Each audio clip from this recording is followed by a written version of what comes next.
What is your favorite anime? Mine's Skrillex. Skrillex.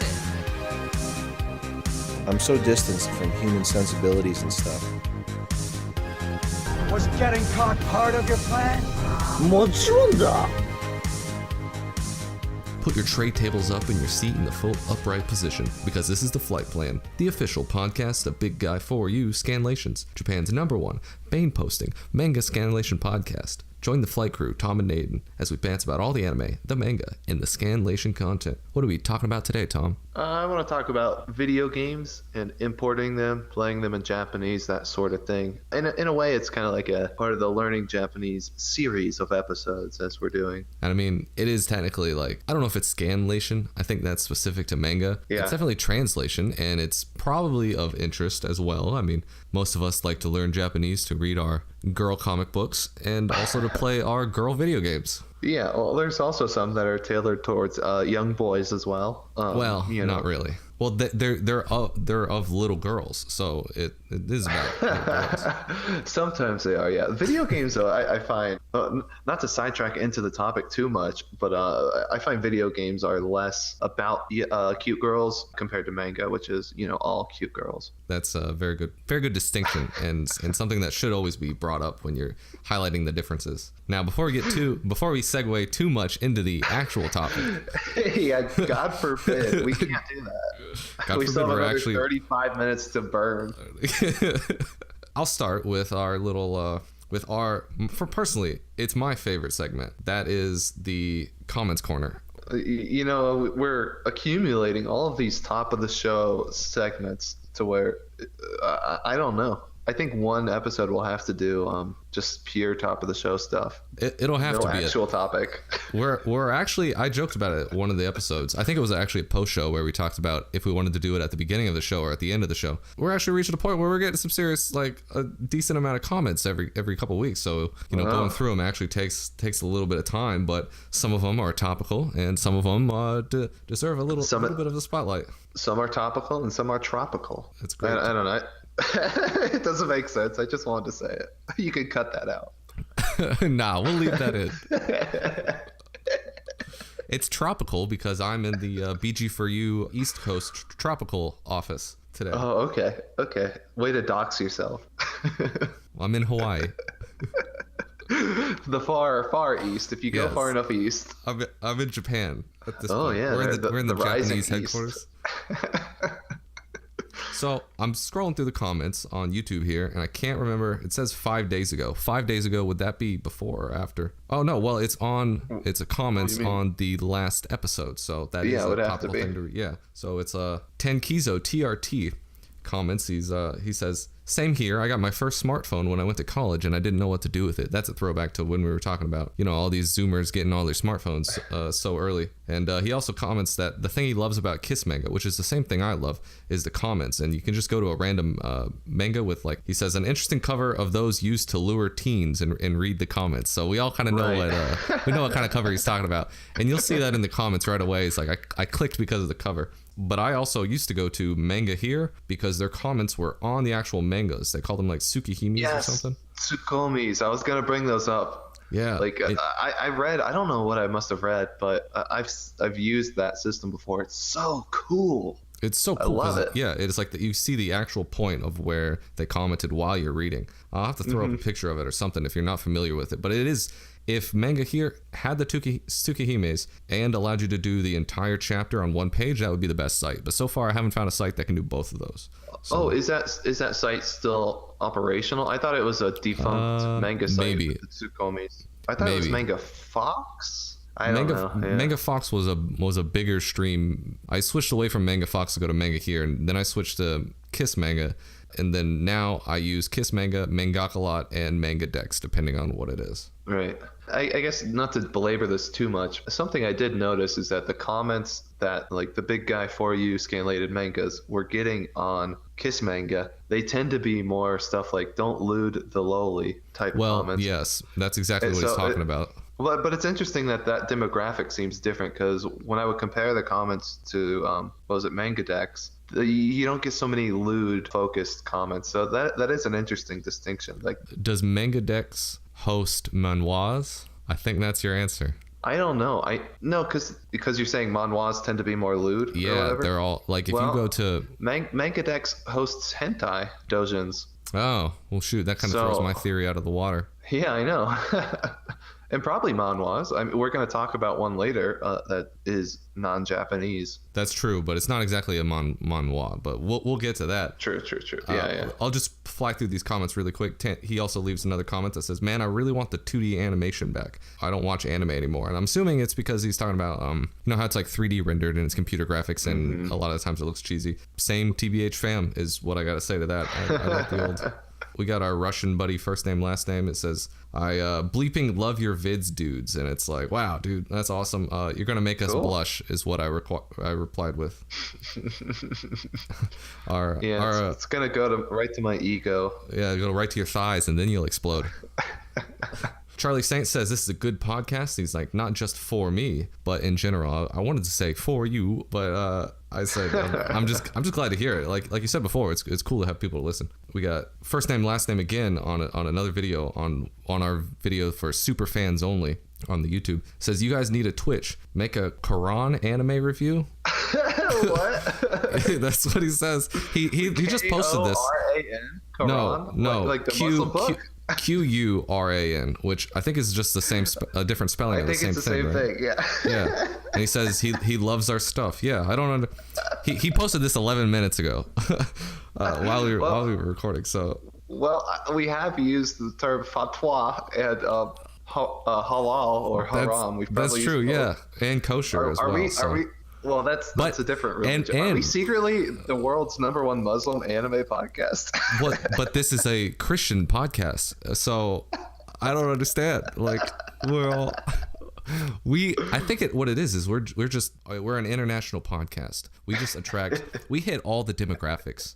I guess so. We hit lonely old man demographics, lonely young man demographics. Yeah, that one. That's pedophiles. Me. We hit anime lovers. We hit the entire gambit of people. I think it's just fantastic. We're bringing people together. Beautiful. Truly the most universal. Actually, I do have a theory that DBZ is the most universal form of media. It brings together people of all creeds, but that's neither here nor there. There's a whole episode about that on Let Me Tell You About That. They have a whole podcast episode about that. I think it's about the universal appeal of Dragon Ball Z. I got one more comment, and then we'll head off to something else. It's from Devin Jackson. He said he started reading this manga this morning. This is back when we did the Dungeon Nursery manga. That I think was our first Manga Minute, first official one. Yeah, he's like, and man, I wish it had a good 20 plus more chapters because I really want to see where this goes.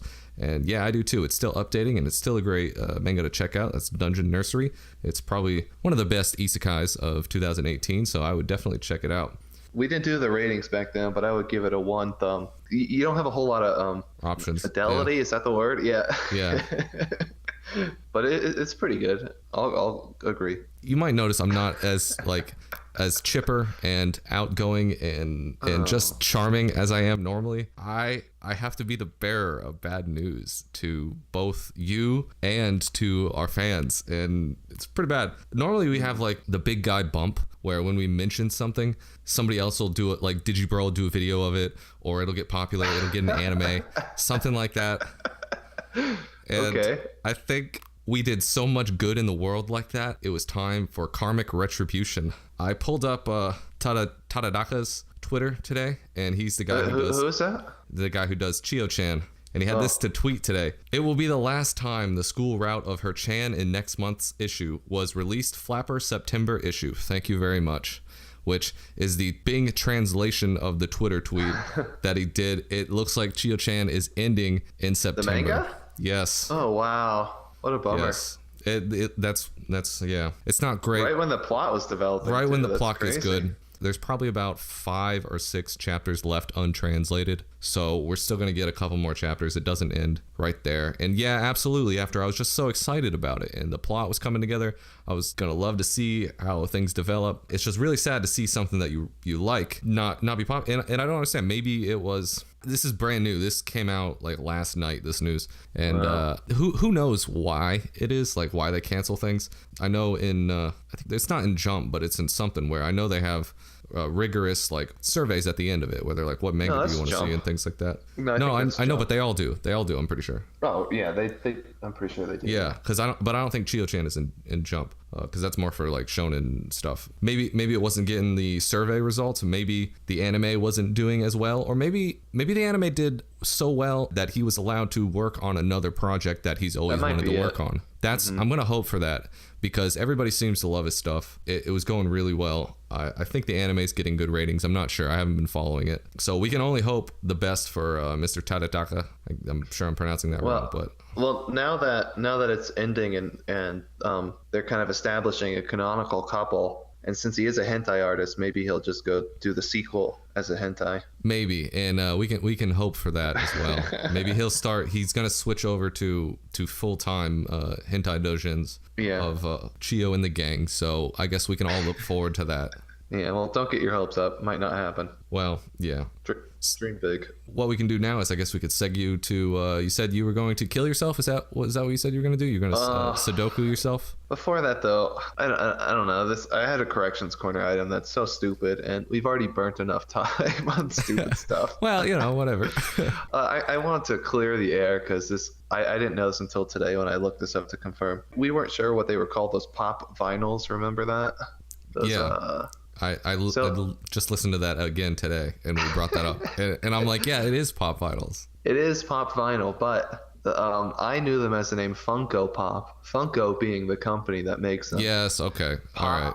No. You're not wrong. I'm not technically correcting either of us, but I went down this really weird rabbit hole that I haven't gone far enough down to actually understand it. So it's a mystery to me. Pop vinyl is the name of that line of the big-headed things. Actually, everything they do is big-headed. It's so ugly like pop and dumb. keychains and like I don't know. I'm on their website looking at like everything they offer, and it's the names of the merchandise lines are so confusing. They have Pop Home, Rocket Pop, Pop Tees, Pop Vinyl, and then Vinyl is a separate one. But then so VINYL, how you would spell it, right? And then right under it, there's Vinyl VYNL. What is that? None of this makes sense. It's so confusing. I really don't want to research it more because I might go insane or something. But I've seen some YouTubers that collect a lot of stuff, and they talk about like, oh, and here's my pop vinyl collection, and it's an entire wall of these things in box. And he's like, oh, I picked up 5 of these at a convention, because they have like limited release ones, and they also do that very Japanese thing of like every 10th one is a gold one, and it's like that one's super valuable, and it's like, God, I hate collectibles. I don't understand one of their no, I get it completely. I don't. I just don't. One of their lines is mystery minis, and it's kind of like a gotcha system. Like, here's a 3-pack of mystery mini Godzillas. There's a green one, an orange one, and a mystery one. See, it hits on the exact same things that gambling does. I don't have that gene. I just don't have the gambling gene. I never found it fun. There are some people in my family that like to play the lottery every week, and it's like, I just don't understand it. I don't get it. I don't get the appeal. The lottery. I can almost get like slots or something like that because it's kind of immediate. The lottery, to me, there's no fun in that because you're never gonna win. I mean, I've been to a lot of casinos with friends and stuff. It's never my go-to place, but when they want to go, they're like, yeah, let's go play the slots. I don't get that at all. Or the only thing I could really understand is something like poker, because that is a game, so to speak. Yeah. There is things involved. But if you're going to just roll the dice on something with no skill, like literally roll dice, I mean, what's the point? The endorphin rush? I just never got it. I'm glad that's one vice that I don't have. What about gacha games and like those phone games and stuff? Hate them. Can't stand it. And I hate the fact, so I've been replaying Pokemon Go a little bit, and not only do you have to you have to catch the Pokemon, and you have to hope it's got the right IVs, like the right stats. You've got to hope it has the right move set, and then you have to like evolve it. The move set thing. Yeah, and there's no way to change them, and it's God, it's awful. Yeah, I hate random stuff too, but I understand how people get sucked into them. Because if I put in $1, I'm too scared. Like, will I stop? I don't know. Yeah, because then your card's already in. You can just keep pressing OK, and it's like, oh, it's only 50 cents. But that's what happens to people. And I saw this. It's like they don't go for everybody. They go for the whale. So that 99% of people will never spend anything, but the 1% that do are going to spend like $200 on getting. I just saw this. I don't know if we talked about this on the podcast. The Fate Stay Night mobile game makes more money than all of Nintendo. Yeah, I saw that, and Like- that made me cry. It blows my mind. And then a good bit of Nintendo's revenue is from the Fire Emblem Heroes. Fire Emblem one. Yeah, it's like ridiculous. Their mobile sales are out of this world. It just makes me so cynical. People don't have good taste, man. I just don't understand it. You're gonna spend $200 to get like your fictional waifu with the right stats. Like, Yes. oh, I know. I don't get it. It's all about the waifus. Everything is about waifus. It's a waifu economy, That'll have to be a whole nother episode about waifu economy. and how to tap into it. As I rub my hands together. How to tap waifus. How's that? Yeah, tap into that waifu market. Tap that waifu. Well, if I were to have become a whale and lose all my money, something I would want to do is kill myself. One method of suicide is Sudoku. It's like you're going to explain it and it's not even. Yeah. Because Sudoku is a number puzzle. But anyway, I just wanted to throw out a Sudoku segment. I think now I'm tied with you for 2 tallies. And I think I redeemed my tallies. I don't know about this. No, I disagree. Super fans, go back in the archives and tally these up. But I didn't put out a chapter of Sword Girl this week. I thought I was going to do it a day or 2 late. I don't want to admit how much I haven't done yet. But I guess last week was the first week I didn't release any chapter. See, that's not good. We're losing we're losing the fans. And we're letting them down, most importantly. And I even went out of my way to spend many hours slaving over a hot laptop to clean Sword Girl chapter. Well, I will still use it, obviously. Yeah, but yeah, I had a rush order on it because I'm like, oh, we got to get it out. Yeah, well, it was a fun experience. Look at it that way. Oh yeah, very fun. And I hate to admit it, but what I've been doing instead, I've been editing hex values, looking into.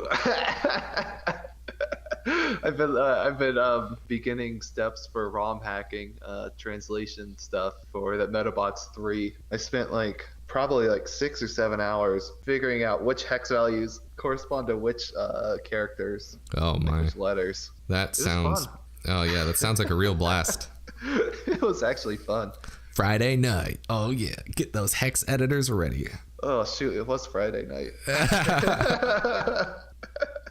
Also Friday morning though, and Thursday night. Oh god. He's gone. Tom's gone. We'll never see him again. I'm in a land with 16 numbers now, or hex decimal, whatever. I don't know. Well, speaking of being in a land with moon runes that you can't read, and they video also, games. Yeah, they play video games, and sometimes we want to play those video games. You know, the ones with the waifus in it. And if you're like me and you can't read the moon runes, somebody needs to translate the games. Oh, you know what? There's been some miscommunication. I was thinking of doing the topic on talking about playing them, buying them and stuff, not translating games. That works too. That's a future episode once I figure it out. That will spend the same amount of time anyway, so. Yeah, well, I just want to be clear here what we're getting into. And that's fine because my show prep is basically non-existent, so I have the same amount of show prep for both. Perfect. I'm trying to think of a good place to jump in. I guess we could just do kind of a history thing. Yeah. I guess how I got involved in it. Wait, you got to say the line. You have to say, "Let me tell you about." Well, that's our sister podcast. That's Joe our Rogan other one. Experience. Yeah, this is a little bit of behind the scenes, but we're both actually one person. I'm Joe Rogan, and I do a ventriloquist act for all these characters on multiple podcasts. There's only 3 or 4 people in the podcast industry, and I do most of their voices. Right. Yeah, that sounds believable. Every once in a while, I think I'll scroll through a game. I'll be like, oh man, when is this going to get translated? I.e. Metabots, you know, the one that I want. And I think that spurs a lot of people to try and learn Japanese themselves, just the video games and, of course, the That's manga. What got me. What type of game, or was there a specific one that got you to be like, you know, even if I don't speak it at the time, I'm going to import this? Yeah, I think my earliest recollection of games, because I was trying to think what were the first ones that I imported, and I think I actually got 3 at one time, maybe 4 or something, all within the same relative time span. Oh shoot, actually no, I think my first one was Pokemon Soul Silver. Oh wow. Because this was before it came out in the States, and I was like, you know what, I'm gonna get this game, I'm gonna play it. Pokemon is so easy. I could play it in I could play it without any text and get along fine, basically. For the most part, yeah. I actually played Oros about halfway through in Japanese without knowing any words. Why? I don't know. I think I had it in my mind that I knew enough Chinese and I was going to try and BS my way through it and try and pick up some Japanese at the point. Fair enough. I did the same with Korean. Oh, wait, actually, Platinum was the first one I got, but I didn't technically buy that one. That was, theoretically speaking, I downloaded that on, to play on an emulator. My first import was actually Jump Superstars for the DS. Oh, no, that was actually mine. I'm forgetting all my history. We are kindred spirits. That game was the bomb. That was way before, like, I even ever thought to know. Actually, no, I think I knew some kana back then, but I definitely was never serious about learning Japanese or anything at that point. I remember playing that at the time, and you'd have to look up. There were some poorly translated, like very bare bones walkthroughs online of like which menus did what, but you would never know what like skills exactly you were doing or what accent cards. Each mission in the story mode had like 5 different like achievements basically to unlock different characters or different whatevers. That one you did need a guide for. Some of them you could tell it'll have like a number, and then you could assume maybe it's like get 5 KOs if the number was 5. But KO, yeah, some of those were KO is also in Japanese. Yeah, actually KO was. Yeah, you're right. Yeah. Some of them would like use a special move like 5 times, and that's not something you could tell if you don't know. And in fact, speaking of not knowing, I was so low power level in my weeb skill that I knew maybe like 30% of the characters of them. Like I had no idea who most of the people were. Oh yeah, especially back then. That was way before. Like I had only watched anime on like Cartoon Network at that point. Mm-hmm. Like, in fact, I only started to read JoJo because of Jump Ultimate Stars. Oh, that's funny. I didn't know that. I think I did at one point when I was young. I think we talked about this in the Duang episode. But yeah. What was the Duang episode? Well, we mentioned him. Well, we mention it every episode. Same with Metabots, and we've been slacking on Digipen, I think, or Digimon. Yeah, we're the #1 Metabots podcast now. Yep. Digimon is over. Now Metabots is my best friend. Martatuk or whatever his name was. Yeah. Well, let's see. Should we get back to video games? I've mostly imported RPGs. That's kind of my go-to, JRPGs and stuff. A lot of them you can play without actually knowing Japanese. Granted, you miss out on the story, but most of the time it's a JRPG, so who really cares about the story? Yeah, nobody. Some of my earliest ones were Fire Emblem 6, which was the one with Roy for GBA. Mother 3, a Tales game for GBA. It was like a crossover one, like Tales of Phonia or whatever. Tales of Jump Ultimate Stars. Yeah, the ultimate crossover. Tales of Metabots. And some weird game called Magical Vacation. It was a Game Boy Advance RPG. Yeah, I played through pretty much all those without knowing Japanese, and you can do that. I mean, I think it just kind of goes to show that games are for children. You don't need to know anything. Everything we talk about is for children. we're 60-year-old boomer children, man children. 60-year-old Zoomers. Yeah, Zoomers overused. Oh, I know you don't like that meme. I love the 30-year-old boomer. I just like the name Zoomer, but I don't like anything else about any of those related memes. But it's so fun to say Zoomer. What I did want to talk about was tips for A, if you're learning Japanese, like what kind of games you should get. B, where to get them. And C, some kind of life dogma mentality kind of thing that you should adopt. Well, I'm all about that kind of stuff. Anyway, I was going to say, back in my day, most things were region locked except for like the Nintendo portables. We didn't really have all the excellent ROMs and emulators that, I guess we did have them, but I've always been a hardware guy, so I always like to buy games, even though it's a financially poor decision. So I used to go to websites, Play Asia, you might have heard of that one, and that used to be where I get my stuff. I don't recommend that if you're looking to purchase imported video games. The one that I've used most recently that I was satisfied with was Ami, AMI. That's actually where I got Ni no Kuni, which was the game for which I learned Japanese, or started learning. The deepest lore. Yeah. For those of you keeping track at home, building out like the character background sheets for us. Exactly. So we know Tom started learning Japanese because of this PS2 game. Or no, this was the 3DS game. Normal DS. We're talking 2010 or 11. It's old times. But let's see. It's 30 years ago. Qualities of games, or let me back up. In terms of what kind of games you should import, obviously I would say get what you like. Something that I found very useful obviously children's games, but specifically children's games that you're very familiar with. Like we talked about Pokemon, right? And how that was like one of my first ones. When you know a game like the back of your hand, it's really easy to figure it out if you get stuck, like figure out what you need to do next. But B, learning words is really easy. When you're playing Pokemon in Japanese, you see Hitokage, you're like, what the heck is that? But then you know, oh, that's Charmander. So you pick up a lot of really useful vocab. Like Charmander, yes, that's even better than Skeleton Warrior. That's the joke if you want to explicitly state it. Pokemon moves, so I've learned a lot of words just from Pokemon moves. And Fire Blast and Dragon Roar. I mean, you joke about that, but fire is a really... I keep doing the A and B thing when I'm talking. I mean, fire and blast, not so much, but fire is an actual useful word. Mm-hmm. But Pokemon in particular does have lots of weird different moves, like, I don't know, I can't think of any right now.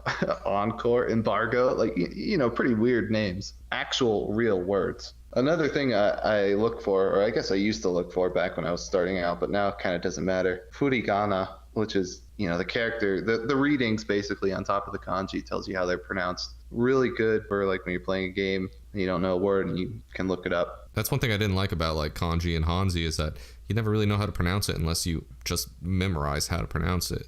Yeah, don't Hanzi have set pronunciations, like one per character always? Or do you know what I mean? Yeah, so like, I think I know what you mean, but I'm so out of the area that I don't. Ago. Yeah, it was at least many moons ago that I can't remember. But now many moons ago. But I know they have like for each sound, there's 5 ways to pronounce it. The way you do your tones. Oh, the tones. Yeah. Actually, I know this is the case in Japanese, and I would bet your left testicle that this is the case in Chinese thank you. as well. Thank you for offering my left foot. or the right, whichever, where characters that are very similar composition will have very similar, if not identical, pronunciations. I bet that's the same in Chinese. So yeah, though, if you're looking for a game, I found level 5 games. Those were really good for me at the time. This might be dated information, I don't know, but something like a Professor Layton or Inazuma 11, we've talked about that briefly. I think we've name dropped it before. Ni no Kuni, of course, that's the one that I started on. Dragon Quest 11, I meant 9. That was one that I used. I think that's for 3DS now, isn't it?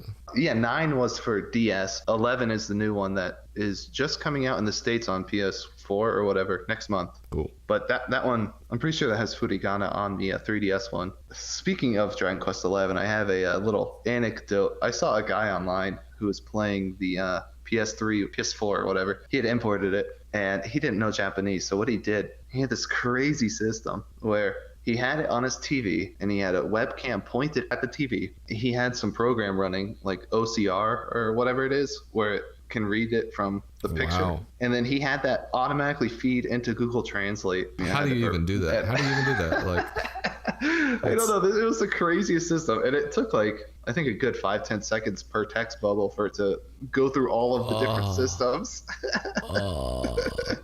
That was dedication. Yeah, but did he get a lot of views for that? Is he doing it to like do something interesting? I think he did it was just for him? No, play the game. I mean, he did do a video describing it. I think it was just because he wanted to play the game and that was the best way for him to do it. Now, that's kind of similar to, I mean, if you consider visual novels games, like that's a similar way that they do it now. There's like inline systems yeah, exactly, that you can, it's a little bit different because it's not like a real game and you can just sit there and read things. It's mostly like a novel anyway, so you can just go through and translate it very simply. They're not great. They're probably a lot better now that because Google Translate has all those AIs that are making pretty good translations now. I mean, that's another way to do it. Obviously, that's way easier than setting up a camera to look at your PS4, but that system just floored me. I don't know. It was the weirdest thing I'd ever seen. Points definitely for ingenuity. I mean, it's borderline insane just to have the idea like that's a good idea to set up.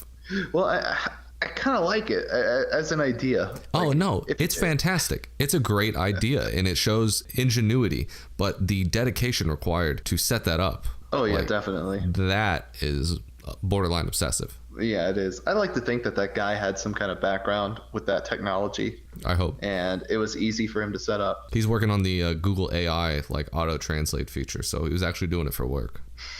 I hope so. I guess also, since we're talking about Dragon Quest, this would be a nice little segue into the problems of playing Japanese games on consoles such as the PlayStation consoles. You might not know this. They are not region locked. I had to think for a second. They're not region locked. So if you have like a Japanese disc, you could play it on like your PS4. And in fact, I've done that myself. But what do they call their eShop? The PlayStation Store? That is region locked. Unlike the Nintendo eShop where you can use an American credit card, you cannot use an American credit card on the Japanese PlayStation Store. And this it drives me crazy, man, because you have to buy point cards from like, I don't know, Play Asia or something like that, and then they up price them like 50%. Right. Yeah, so it's a premium item. I pretty much try to avoid playing anything Japanese on like a Sony console. Maybe not PSP. You could do anything on PSP. Now, what about forgot to bring this up a minute ago. What about like Amazon.jp? Is that available for games and things like that? Yeah, I did want to talk about Amazon. JP, last time I checked, does not ship games internationally. Oh, haven't you bought stuff there before? I've bought non-game stuff from Amazon.jp. But some games, like if they're popular or big enough, you can buy them, the Japanese versions, physical ones, on Amazon.com, the American one, which is actually how I bought my Wii U, because I have a Japanese Wii U and a 3DS. I bought both of those on Amazon way back when. That might be a good little business to get into, of the game arbitrage, importing things from Japan and then hiking them up, reselling them on Amazon. The consoles were a bit hiked up in price, but the games, yeah, I'm sure. I've gotten games from it, and they weren't really up priced, or whatever the word is. It could have been. They might have gotten it on sale in Japan or something, and then. I mean, were they old games or were they newer ones? No, PS4. Man, that's very interesting. Yeah, it's weird, but I would definitely say check out them. Amazon is huge and a giant that I don't really want to feed, but they're the most convenient half the time. And I know with a lot of stuff where I'm at, like you can get same day shipping, which is just insane. I've heard like 1 hour shipping. I don't even know how you process an order that quickly. Like that doesn't make sense to me. It's all computers. It would take me an hour just to go to the store to get dressed and like get in the car. Do they do the drone stuff yet? I don't think so. I don't think they ever really intended to do that. I think that's just like publicity. I don't know. Oh, you know what? I just thought of a different avenue of getting games. You could do phone games. All you have to do is change the language of your phone, and then you get access to like that language shop. Is that might not work on iPhones? Yeah, but on Android, I know it definitely works that way. On iPhone, cool. I think you need to set up a Japanese account. You know what? No, I think you can change your language. I've done this before. You change the language on your iTunes account, and then I think they give you access to the store. I don't know. It's been a while. They could have changed it. It's really easy on Android, though. And I mean, I do that. And so, like, Pokemon Go or whatever, like, I played that in Japanese. Or that other Pokemon one, Pokemon Quest. You can just download the stuff from the store, and it's so easy. I'm pretty sure even that it uses your same credit card. I don't think I've ever bought anything, though, so I can't confirm. What else do we have about importing games? Well, it kind of all builds up to my dogma that I would say. If you're importing games because you want to learn Japanese, or I guess if you want to learn Japanese, period, and you're playing games, I have a rule. You always play it in Japanese, unless there are certain exceptions that I've made for myself. The first one is only available in English, or if the multiplayer requires English. To rephrase that, just to make sure everybody got it, if you want to learn Japanese and there's a game that's out that has a Japanese version, what he's saying is Tom makes himself play the Japanese version as like a Bushido code type deal. Yeah, Bushido, I like that. Bushido code is kind of like pin number, because the do in Bushido is kind of like the way. So in a way, that's kind of redundant. You should have saved that for a Sudoku corner next week. That's not a Sudoku. I wouldn't put you through the ringer for that. That's just fun trivia. But to explain that multiplayer thing, like some games have region-locked multiplayer. For example, Gen 1 Pokemon. That's a completely useless example, but I can't think of any. Help me think of some contemporary examples. I had no idea. Why would it even be region-locked? Some games are in terms of multiplayer. So like there are MMOs that are region locked. That would probably be the quickest thing to say. Like you can't like if you're playing World of Warcraft, you can't go on a French server if you're on the North American server, and you certainly can't go on the Chinese server.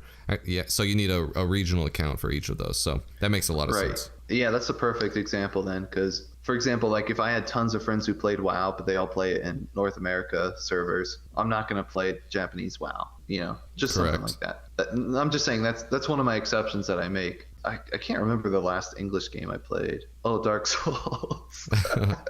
Earlier this year. All right, that time I broke the code just because it was easier to procure an English copy.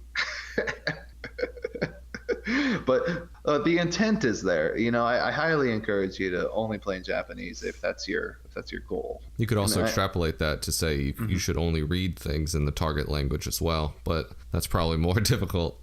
No, and that's true. I mean, depending on how crazy you want to get into it. But for me, video games are always my main thing, so that's why I made that. I guess in terms of manga, other than stuff for the Manga Minute, I only read in Japanese when I'm reading for fun, basically. That's pretty impressive at that point. That's something that all of our passengers could seek to aspire to. I don't have a whole lot more to say about video games. To kind of end it on like an inspirational note, you might think, oh, I only know how to read like the kana. I don't know enough words. I know hi and I don't know, hentai or something, right? Just like those words.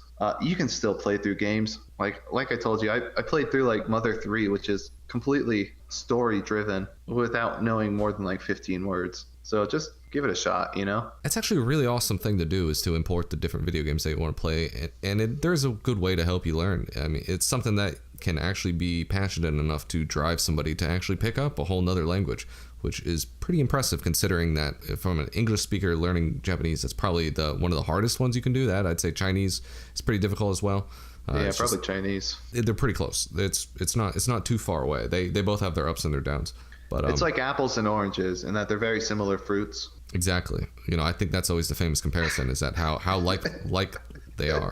Well, I think I threw you off your soliloquy. No, I didn't have anything. Like I fly by the seat. Well, I was slowly, but it's like Norm Macdonald has the thing where he's like a joke. My jokes are 20 seconds. They're a setup and a punchline. What I do is I just start the joke and I know where the punchline is, so I'll just ramble for 10 minutes and then eventually I'll get to the punchline. So that's how he does his whole sets. Yeah, he did. He one time did it. He was on a talk show and he did it. That he took somebody's 20-second joke and spun it into a 10-minute joke on the fly. You got to look it up later. It's a Norm Macdonald the Moth joke. Oh, the Moth joke. Yeah. All right, I'll look that one up. What you should also look up while you're there is the subject of the Manga Minute, which here's the punchline. 10 minutes later. 10 minutes later, it's the Manga Minute. And today we're checking out. It's not technically a manga. I don't know what it is. It's not a. Oh yeah. What would you call it? It's not. I don't know. Or it's manhua. Or whatever the Chinese one is, or anything like that. I think Chinese is wa with a W, and then Korean is hua with an H. Hawaii. It could be reversed. I don't know. It's all weird. It's one of those. But this is Thai, actually. And this is Thai from Digimon, yeah. Exactly. So we're the #1 Digimon Metabots crossover podcast. Isekai Transporter, which is a parody manga about an isekai and how the heroes are transported to different worlds with the help of Truck-kun support staff. It's absolutely fantastic. Basically, the premise is that it's this guy's job to drive the truck that's magically imbued to kill the heroes. It's so silly. It's funny to read. Yeah, so before we start too much, I have a question about this. You have said the name Truck-kun before. Is that like a meme outside of this manga or whatever we'll call it manga, or is this where it comes from? Truck. I've heard Truck Sama. I've also seen Truck-kun. Yes, it is. It does exist outside. I don't know if it's from the Japanese meme verse originally, but it's been around the English anime meme verse for a while now. Because all the heroes took the meme. Yeah, he took the meme and then kind of crystallized it into this manga. That's kind of the origin as we understand it. Yeah, this to be absolutely clear, this manga is parroting the meme. This did not spawn any of the memes. Okay. Yeah. Either way, I think it's really funny. I just saw it randomly scrolling through stuff looking for like a manga we could do. I enjoy it a lot. I guess. Do you want to kind of? Sure, I can talk about it a little bit. Explain something. Yeah. So it's actually pretty short. But the first chapter is about 50 pages long, so it's a little bit longer than what you do. But I like when the first chapter of a manga is that long. I think most of them should be. I didn't check the link to the raw, but it does feel like it's not in a normal, I think it's more like a webcomic, so I think the guy has his own pace of things to do. It seems a bit amateurish, but that's not a bad thing. It seems like it's a passion project. It actually seems pretty interesting, and I think it could be picked up kind of a similar way that One Punch Man was, in kind of that degree. Oh, interesting. Not that popularity, but that type of style. I got a similar feel in terms of, you know, how it's just like kind of an amateur thing, but not in a bad way, like you said. Yeah, it's in a good way. It definitely seems like one man's labor of love. Yeah, so it follows the story of this guy who's basically, he works as a mercenary for another worldly force that's like, it operates as the middleman. All these parallel universes come to this middleman spirit, and they're like, hey, we need a hero that's good at this and does this, and like they give specifications, like he's got to like fermented foods, and he's got to be good with a sword or something like that, or he's got to be a NEET or something like that, or whatever age. And this guy has to hunt down with the help of a little magical lowly that follows him around. She's like a little ghost that can pass through things, and he drives a truck into these people. It starts off kind of funny, and then it actually develops into a bit of plot, a lot more than you'd be expecting. There's extremely deep lore. It really caught me off guard. I thought this was just going to be a funny little thing, but it explains how, like, which parts of the truck are actually magical, and he's got to hit like them with that part. The bumper and the hood of it is in particular. That means the truck has no power. So like one time, like they wanted to find a guy who liked manga, so they're like, we'll bait him with this. It doesn't matter if it looks stupid. And what it was is a picture of that one famous trap character lifting up their skirt to reveal a bulge there. But it's like a big anime. Just like it's fan art that the guy copied. He even had like a credits link to like the Twitter post where it came from. Yeah. It just looks so out of place because the whole manga is kind of a sketchy kind of style, not like proper lines or whatever. But then you just see like this fan art right pasted in the middle. It's so funny. It's hilarious. And they're like, so we'll put this in the middle of the road and we'll get the weeb's attention, and then we'll hit him with the bus. He's walking by and it gets his attention, but he's like, who would put this here? What a disgrace for manga lovers. Do they have no shame? So they think, like, they tried to get his attention, but he's angry at it. But it did get his attention. So the dude tries to run him over with the van, but the dude is smart enough to like jump out of the way of the van. And then he's like, oh man, I messed up. I didn't get to kill the guy. The truck doesn't have to hit you, just the bumper. He cleaned up the job. He took the bumper off the car and then killed the guy. It like some kind of weapon. So it's like it's a complete twist on the whole thing. It's like it's never an accident when Truck Sama kills you. It's not even the truck that's special, it's the bumper. And it's this guy that gets out, and if you dodge the truck, he's gonna come and bash your head in with the bumper. Yeah, it's like Final Destination. You can't escape death forever. And it goes into the history of like the people that are employed from this magical organization to get the other heroes, and it talks about how he's still a human, so he's on the hook. Like the police are gonna go after him if he just killed somebody. Like so he's gotta hide. It's crazy. It talks about the organizational structure of the different worlds and like the mana cost, like going back to Pokemon Go, to like when you transfer a Pokemon to somebody else, it takes like mana, takes like Pokemon points. Stardust. Yeah, this takes exactly the same type of principle. I feel like Yolas copied it. But well, no, I mean that's such a common idea. Yeah, but it really hit me in the same, activated my almonds in the same part. It's something I thought was kind of cool. Honestly, I thought the lore was too deep. I kind of glazed over a bit, but I thought it was cool how they show like all the different countries, and they have like different rankings of like how easy it is to operate. I think Thailand actually had like a 12 point something difficulty, and then like Russia and Japan had like, I don't know, 80% or something. Yeah, which is funny because all the isekais take place in Japan, but I guess if you're looking about, I think it's also based on the ability to escape afterwards, because obviously was like laws and population density and stuff like that. Yeah, they go through and they talk how the ghost lowly that oversees him and is the connection to the mythical organization has to go through, and they have to research all the different people in the area, and they have to go through a database and then collect with targets, and it's way more complicated than it has any right to be, but it's pretty entertaining for what it is. It's a fun little read. It's only like 4 or 5 chapters out right now. The one you could break up into like 3, but it's just a fun little thing to do. I actually like it. I'd love to see where it goes now. And right now it's not ended on a cliffhanger, but it's mid chapter right now, because like 3.2 was the most current one. Is that how that works? I never knew exactly how that was. I don't know. It looks like the guy is doing the chapters in parts, starting chapter 3 onwards. Because See, I never knew. 3.1 and 3.2 are out. I always thought like the 3 point somethings were like version numbers, but then again, I really have no idea. It says actually there's a section for missing chapters on MangaDex, and it says missing chapter 3, which is the chapter we're on, but it was split up. So I'm thinking, it's got to be some type of mix of that. I think it's just chapter 3 is not fully completed. I think the guy's just working on it. Yeah. It was uploaded today, so it looks like some guy. It is picked up and currently done. So I'd give it a shot. Give it a little. We'll put a link to it in the description. It's pretty interesting. Yeah, I think it's not necessarily a subversion of the isekai trope. It's almost a logical addition to it from like a different perspective. It's the other side of the story. Yeah, it's so easy to do like a subversion of it, like a spin-off, like an ironic version of it. This is a non-ironic version of it from a different angle. This is actually real creativity. It's like the difference of creating something rather than just making fun of something. And not only is it not ironic, but it's like really genuine. Like it really takes itself seriously, and I mean that in a good way. Because it is a comedy, so it's not like dark and edgy, but it takes itself seriously in the fact that it wants you to believe this is a world. It just happens to also be funny, which is genuine creativity, which is why I could see it. It had the same level of genuineness that One Punch Man did back when you would read the old ones, the old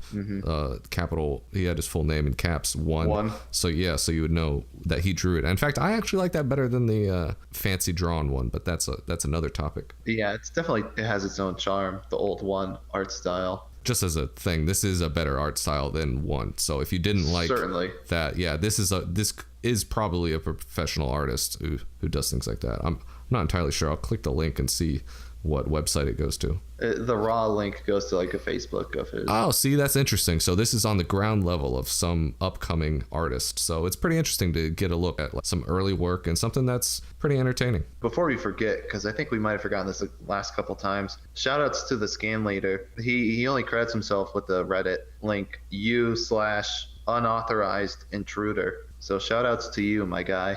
So he translated chapter 3.1 and 3.2. The guy before that. Well, no. I think he did them all, but what you're looking at is Uploader.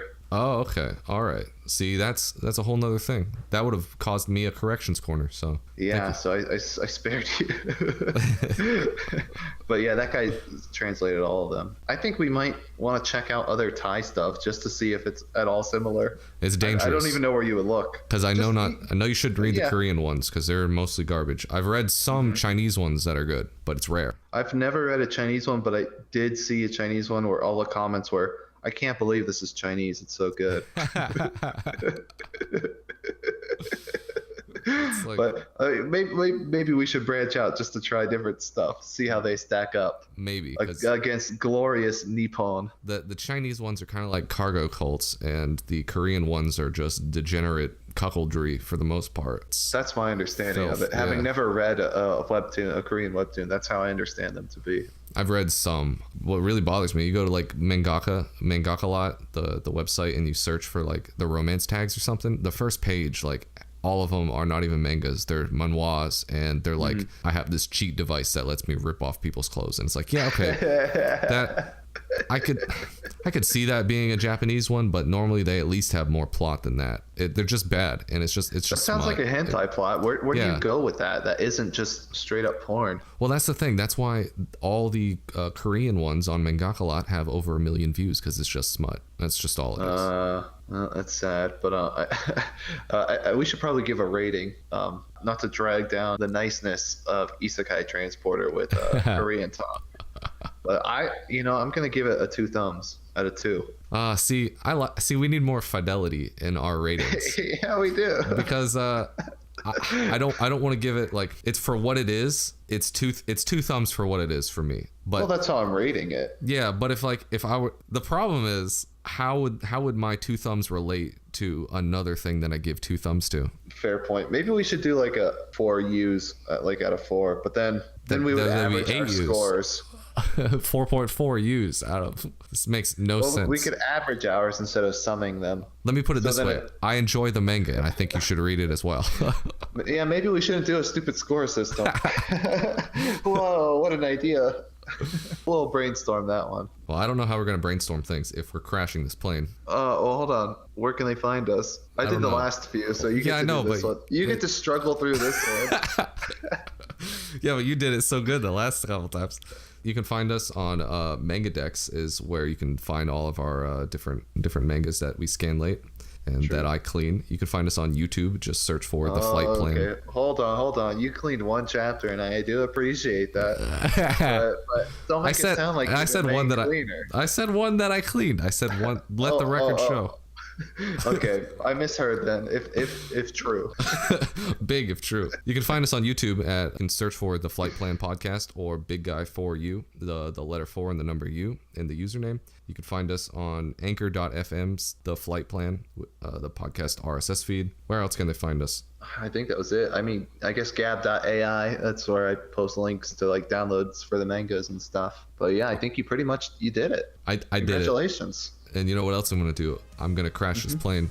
Oh yeah, with how many survivors? You know, maybe a handful. I'm thinking I'm going to do a Sully where I'm going to land That's in the more than a Hudson handful. instead. That's it. That's Well, that's a plane full. a baker's handful. I've got an idea though. What if we crash it with no survivors? That's ambitious. Do you think we could pull that off? Yeah, I do.